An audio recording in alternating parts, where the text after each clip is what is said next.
Do just on a train, just on.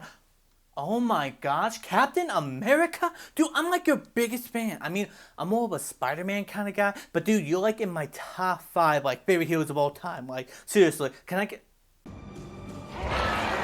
Hey, Cap, are you okay?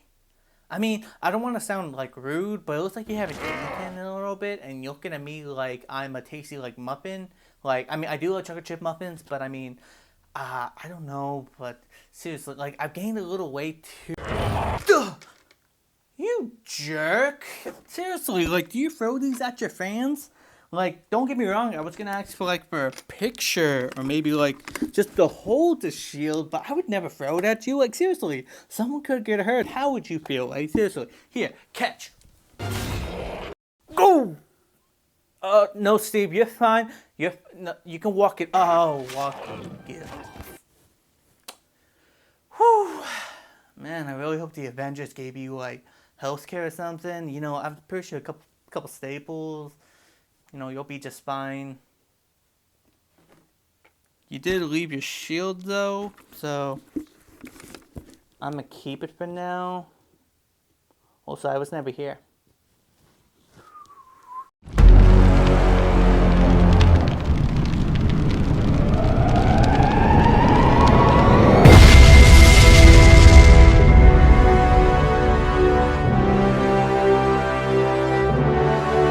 Hey everybody, it's Talvin from Talvin Studios. This is my review on the Marvel What If Episode 5 Zombies. Overall, I have been so excited for this series, especially the zombie episodes since I saw the teaser of it. Now in this video, I'm going to be breaking down everything from things you might have missed to my theories, if this is going to continue or not. But if you guys haven't seen this, like I said, heavy spoilers. So I recommend you go watch it right now and then come back and then we can talk about it. Because seriously, you do not want to miss this episode because it was absolutely amazing. So like I said, go watch it. I mean, before you go watch it, leave this video a like, go watch it and then come back and, you know, subscribe if you want because, you know, it's free. Also, hope you guys enjoyed that little funny intro. I really did my best. I think I want to do a little bit more funny intro since I have a big old green screen. So, tell me guys if you liked it in the comment section below. Okay, so Marvel Zombies. This is based off the Marvel comic book that was written by Robert Kirkman, aka the creator of The Walking Dead. And this series kind of paid nods and little references to the original comic book. But let me tell you, I was on the edge of my seat with this because I was nervous because I never liked the comic book Marvel Zombie because I hated because you never knew who was gonna get bitten, and I always hated that Spider-Man was already once infected, so I kind of wanted to see him in it, which kind of what happens here since Spider-Man is one of the leads in this project. So I was happy with this episode, but man, I was on the edge of my seat because nobody was safe in this episode. They made that extremely clear. Like I said, I was on the edge of my seat with the jump scares because you never know who was gonna get bitten, turn into a zombie, who was a zombie, so you never really know. And oh my gosh, like I. So the what if in this episode, if what if Bruce Banner in the beginning of Infinity War coming down to Earth, what if he was coming down to a different world?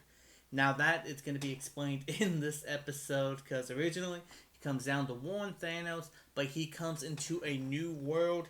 Nobody is at Doctor Strange's Sanctum Sanctorum, but the Cape. It's kind of sad. You see him just wandering in the Sanctum, looking all sad, like he's lost somebody. So Bruce Banner comes out into this world and nobody is outside. I wonder why. But it recalls the same events to Infinity War where the children of Thanos come down. Hulk is not coming out, and you think Hulk's gonna be in trouble. Bruce is gonna be in trouble, but he's actually saved by the Avengers of Iron Man, Doctor Strange, and Wong. And you see this fight, and you see Bruce cheering them on, but then he's realizing like something's wrong, something is up, especially when the part of them eating the children of Thanos, and he was like, man, that's a little bit overkill. I mean, I know the Avengers kill, but man, this is going a little too much. And then it's revealed that Tony Stark's Iron Man is infected and that he's a zombie. And there's an all-out brawl, and Bruce is about to get eaten, but then Cape saves the day, which I thought was hilarious Also, the part where Bruce is like, don't eat me, I'm vegan. So I don't think zombies are against eating people that are vegan. So he was almost taken out. I was actually afraid that I thought that Bruce was not going to make it in this episode. I thought he was literally just going to be eaten. But then Cape saved him. Not only that, Evangeline Lilly, who also played the Wasp in the movie, also came back to voice also Mark Ruffalo. She comes in to save the day. Like, man, you saw Ant-Man and the Wasp were like, not OP, man. She literally gets a swarm of ants to eat the children of Thanos alive, as well as Wong and Doctor Strange, and literally takes out zombie Iron Man. And I'm just gonna call him Anthony. Literally eats Tony Stark's head, and oh my, that was just crazy. Not only that, we see Spider-Man in this film, in this project, which is kind of upsetting because I thought people were saying that Josh Keaton was in this going to be voicing Peter Parker, where it was actually Hudson Thames. I don't know. I keep butchering people's names. But he actually voices Peter Parker in this film since Tom Holland is not in the What If series.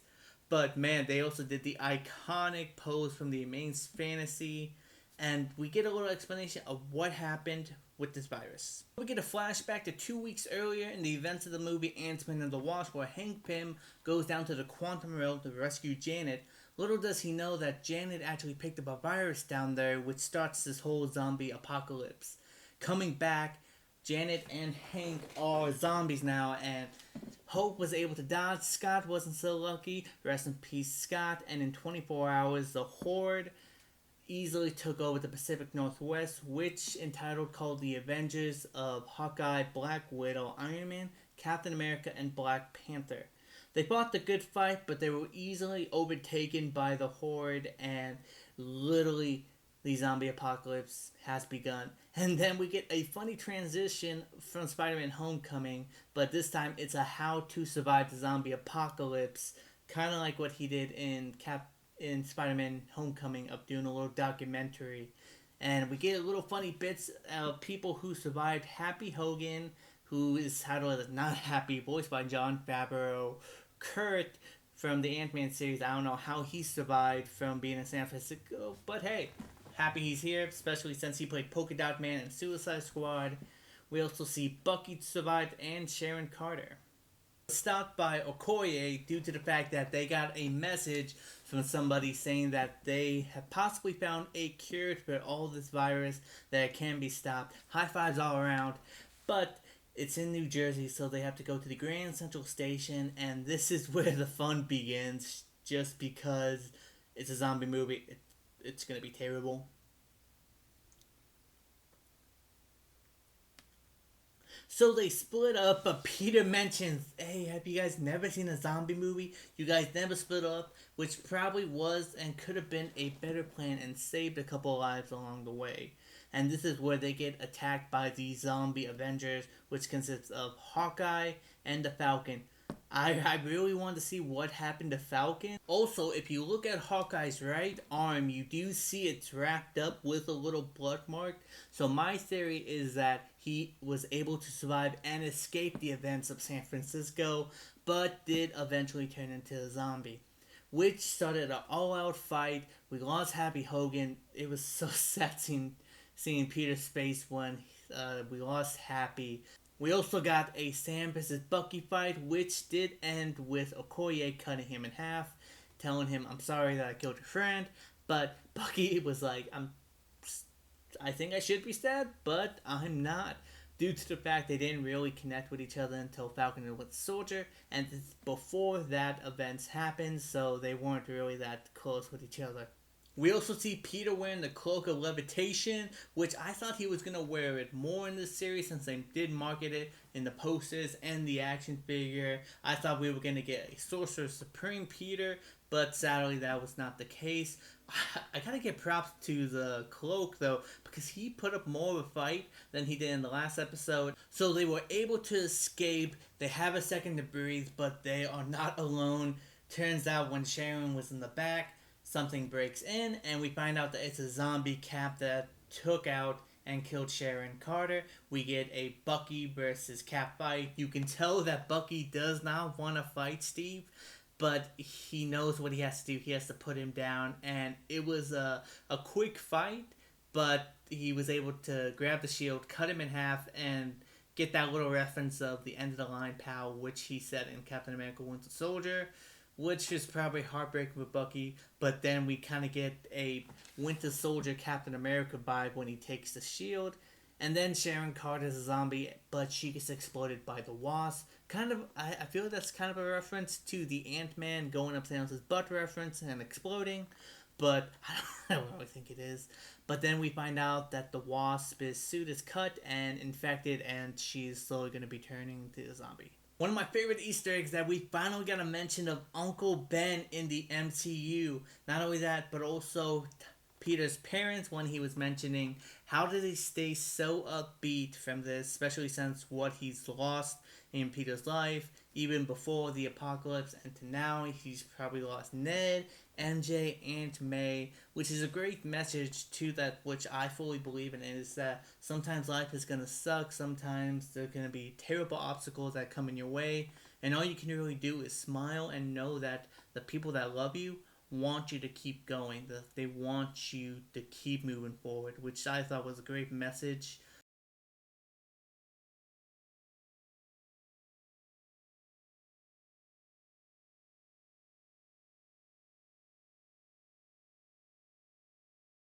Now we come to Wasp Dying.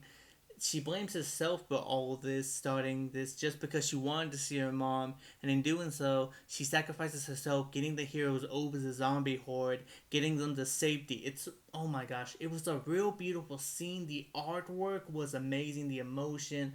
You saw on Peter's face that he was heartbroken to see her go. But since you're giant for that long, it only takes about a good couple minutes before you start passing out, which is what happened, and the Horde got a rest in peace Wasp. So we go to the base to find out that it's actually Vision who's held up there trying to find a cure. He finds out that it's actually the Mind Stone that's actually able to cure somebody, and he has found a test subject, which we find out it's Paul Rudd Scott Lang in this little tiny little glass case. And then we find out the little dark side of all of this while Bucky is looking out for something to transport them, to get a signal to go to Wakanda, to use the Mind Stone to get this all over with. We find out that Vision is actually keeping the Scarlet Witch held captive. Not only that, we see T'Challa is still alive, partially missing a leg. Now this is a nod to the Marvel zombie comic book where Hank Pym keeps T'Challa as a so-called Twinkie to hold his hunger while looking for a cure. So there is some huge similarities. Once again, this is voiced by Chadwick Boseman. It's good to see him again, especially since he recorded 4 episodes before he passed away. So we have 2 more episodes of his appearance. And man, it was just great to see him again. And since Bucky shot the glass, Wanda's able to be free. Kurt sees this and oh, Kurt got taken. Rest in peace, Kurt. You survived this long. Like I said, I didn't know how you survived San Francisco, so props to you to survive this long.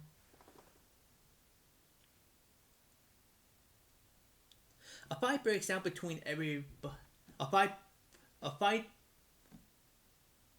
fight breaks out between everybody versus Wanda, and Vision knows he's done wrong, so he helps everybody escape, everybody but Okoye, and she does the Wakanda Forever act. She's taken back from Wanda. Vision is able to stall for a quick minute, collapsing the building down to the ground. So trapping Wanda down there, Vision knows he's done wrong, so he does what he can and gives them the Mind Stone to take to Wakanda to hopefully cure this terrible disease, but in doing so kills himself because he needs the Mind Stone to survive. Wanda sees this, and now we see a little bit of the human side, because they're not fully dead, but you can tell by the look of it, like she still has feelings and emotions, and seeing Vision on the ground, she does whimper a little bit.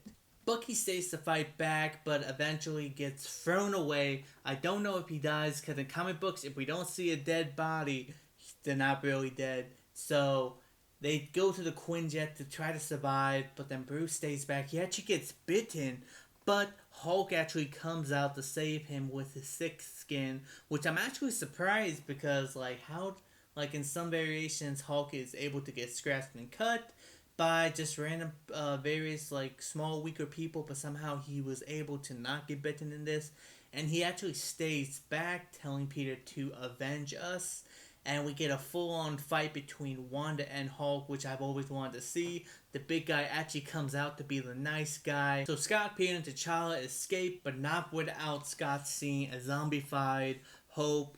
But he realizes what she did, just the sacrifice she made, just for them to get this stone, to get out of there and save this world. But if you know zombie movies, there's always a cliffhanger at the end, and oh boy, was this a cliffhanger. But before that, we got a nod to Civil War where T'Challa says, "In my country, this is not the end," which was a sweet thing, especially since what happened with Chadwick Boseman. But we go to Wakanda only to find out there is a zombified Thanos with the Infinity Stones, and the Watcher said this might bring the end to the universe, like he said with the episode 2. But oh my gosh, a zombified Thanos. Not only that, the Wakandians are also infected. Like, they're literally trying to escape the portal, but they can't leave. But man, he has all the stones. I mean, all 5 stones. He just needs one, and it's coming right his way. It might be confusing, especially with the timeline and not focusing on the events. So here, let me break it down for you. I'm pretty sure this is how he got all the stones. Okay, in the beginning, he did have the Space and Power Stone when he stole it from Xandar and the Asgardians. I presume that the events that Thor survived, they met the Guardians, they split, which caused the death of Gamora, getting the Soul Stone, going to collect it, get the Reality Stone. The Time Stone he probably got from Doctor Strange, since in the beginning of the episode he was wearing the Eye of Agamotto, which got me a little confused, thinking, why didn't Doctor Strange use it? But hey, that's probably a good thing that he didn't use it. So my guess is Thanos went back to New York to pick it up, where I presume he got infected or Wakanda, which also has me a little bit more confused, because how does Thanos get infected? Like, isn't his skin super impenetrable? Like, Iron Man had so much time, like, to fight. Like, isn't his skin, like, hard to, like, break? Like, Iron Man had trouble, like, even getting, like, a drop of blood down. So that also got me a little bit confused. This left me with so many questions, but I don't know if they're going to get answered maybe in future episodes. But overall, I liked this episode. Seriously, it was a fun zombie episode. So many jump scares. Did I get scared? No, because I don't get scared.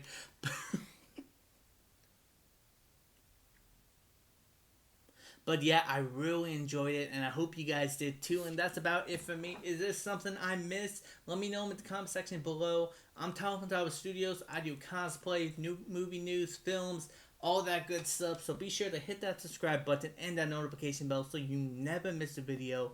I'm Tavo, and just have a great day and just stay awesome, because you're amazing. Woo! Got it done finally.